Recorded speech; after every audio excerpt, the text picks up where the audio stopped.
और ये लोग चाहते हैं कि 1990 के दशक में जो हुआ करता था वो सड़कों पर हो। इससे वही खुश हैं जिनकी आबादी इस रिपोर्ट में ज़्यादा दिखाया गया है, जैसे यादव, मुसलमान, और हम अगड़ा पिछड़ा का लड़ाई लड़के और अपना चुनाव जीते। और हम लोग जैसे कैस्ट की स्थिति है वैसे हम लोग पॉइंट में आ जाएंगे। हम तो कहेंगे कि वो हमारी पार्टी को दे, राष्ट्रीय जनजन पार्टी को दे। राष्ट्रीय जनजन पार्टी उनके लिए संघर्ष कर रहा है तो उनको किसको वोट देना चाहिए?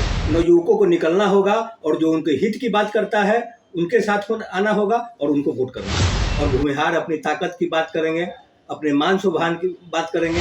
जो इस सरकार के विरोधी हैं, जो इस सरकार को वोट नहीं करते हैं, उनके जाति को कम दिखाया गया। तो नमस्कार, मेरा नाम अनूप नारायण सिंह है और हम हैं पटना में राष्ट्रीय जनजन पार्टी के प्रदेश कार्यालय में। और हमारे साथ पार्टी के राष्ट्रीय अध्यक्ष हैं सतीश कुमार टुन्ना जी। इनसे बात करेंगे 5 नवंबर को बेगूसराय में होने वाली रैली को लेकर। इनसे बात करेंगे जातीय जनगणना की रिपोर्ट आने के बाद जिस तरह से पूरे बिहार में चरणबद्ध आंदोलन चलाया जा रहा है राष्ट्रीय जनजन पार्टी के द्वारा, जिस तरह से बिहार में भूमिहार ब्राह्मण एकता को लेकर जो बड़ा जन आंदोलन शुरू हुआ था, इसमें अब सामान्य जातियों को भी जोड़ा गया है। सबसे पहले सतीश जी, आपका स्वागत। धन्यवाद।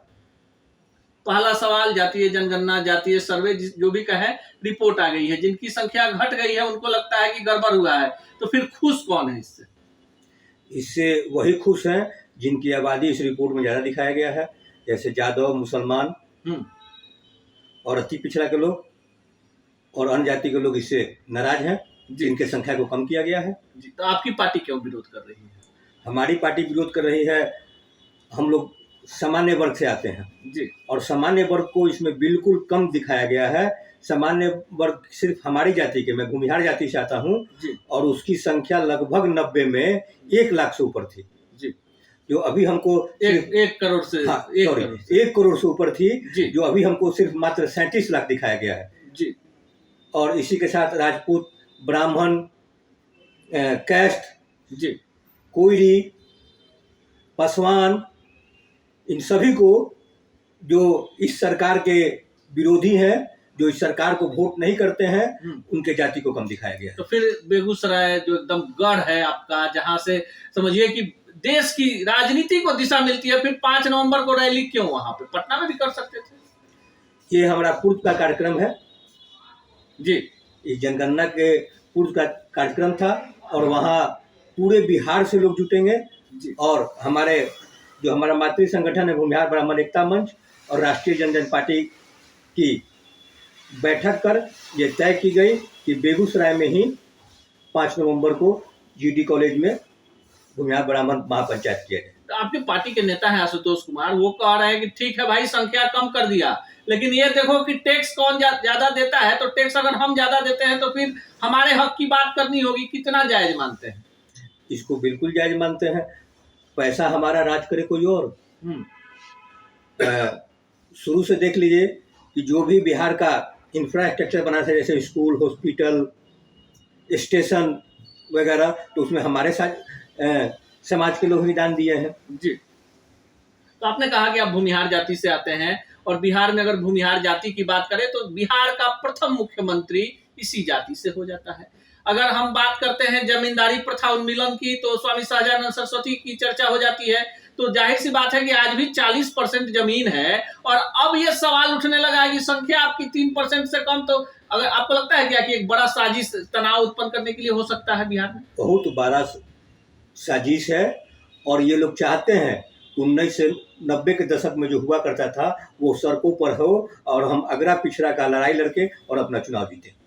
आपको नहीं लगता कि आपकी पार्टी जिस तरह से लोगों को जागृत कर रही है, लोगों को अधिकारों के प्रति, ये क्यों करना पड़ रहा है? ये तो सामाजिक जागृति होनी चाहिए, लेकिन आप लोग ब्राह्मण भूमिहार एकता मंच के बाद अब सामान्य पर उतर आए हैं कि भाई सबको, जितने लोग हैं जिनकी आबादी कम हो गई है, एक छतरी के नीचे आओ।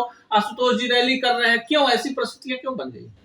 अब समय आ गया है, अगर अभी नहीं हम लोग करते हैं तो फिर आगे बहुत निकल जाएगा और हम लोग जैसे कैस्ट की स्थिति है वैसे हम लोग पॉइंट में आ जाएंगे।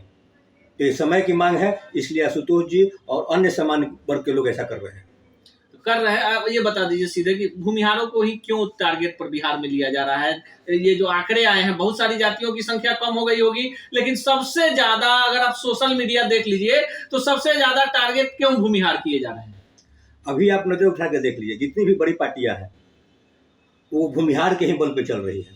भाजपा हो, जदयू हो, राजद हो, जी, कांग्रेस की भी बात कर लें, कांग्रेस की भी बात कर लें, जी। सभी बड़ी बड़ी पार्टियां भूमिहार के ही बदौलत चल रही है। और सबको दिमाग में है कि अगर इसको रोका नहीं गया तो ये पूरा कब्जा कर लेगा, और इसी से शुरू से ही उनके दिमाग में है और ऐसा वो कर रहे हैं। भूमिहार किसको वोट देंगे बिहार में? हम तो कहेंगे वो हमारी पार्टी को दे, राष्ट्रीय जनजन पार्टी को दे। राष्ट्रीय जनजन पार्टी उनके लिए संघर्ष कर रहा है, तो उनको किसको वोट देना चाहिए?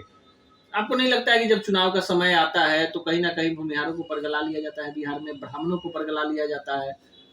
अभी की जो स्थिति है, भूमिहार के जो भी युवा वर्ग के लोग हैं उनको बरगला के और अपने पार्टी का वो लोग दरी जाजिम बिछवाते हैं जी। इससे नवयुवकों को निकलना होगा और जो उनके हित की बात करता है उनके साथ आना होगा और उनको वोट करना होगा। आखिरी सवाल, जो 5 नवंबर को आशुतोष जी, आप, आपके पार्टी के तमाम लोग, बड़े नेता, राष्ट्रीय स्तर के चेहरे जब बेगूसराय में जुटेंगे तो मुद्दा क्या होगा जिसको पूरा बिहार जानना चाहता है?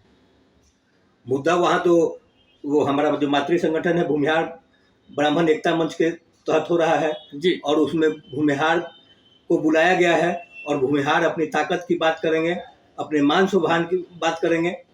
जी, ये हैं सतीश जी जो राष्ट्रीय जनजन पार्टी के राष्ट्रीय अध्यक्ष है, और इनका मानना है कि जानबूझकर बिहार में भूमिहार जाति को टारगेट किया गया है, जानबूझकर संख्या को कम कर दिया गया है, क्योंकि राजनीतिक रूप से इतनी सक्रिय, इतनी जागरूक जाति है। इसी के बल पर बिहार के तमाम राजनीतिक दलों ने अपने शीर्ष पदों पर नीति निर्धारकों में इस जाति के चेहरे को रखा है। अब यह देखना खास होगा जब 5 नवंबर को बेगूसराय में बड़ा शक्ति प्रदर्शन होगा तो बिहार में भूमिहार ब्राह्मण और सामान्य की भी बात कर लें, वहां से कैसी राजनीति प्रारंभ होगी। पर एक बात तो साफ है कि जातीय सर्वे की रिपोर्ट आने के बाद जिस तरह से आशुतोष कुमार ने टैक्स वाली बात उठा दी है, कहीं ना कहीं बिहार में एक बड़ा वर्ग है इस बात से सहमत है। मिलेंगे इसी चैनल पर इसी कार्यक्रम में किसी अन्य शख्सियत से, तब तक के लिए दीजिए विदा, नमस्कार। ऐसे ही खबरों के लिए जुड़े रहिए बिहार टॉक से। यूट्यूब पर लाइक और सब्सक्राइब करें, बेल आइकन जरूर दबाएं। फेसबुक, ट्विटर और इंस्टा पर फॉलो करें। धन्यवाद।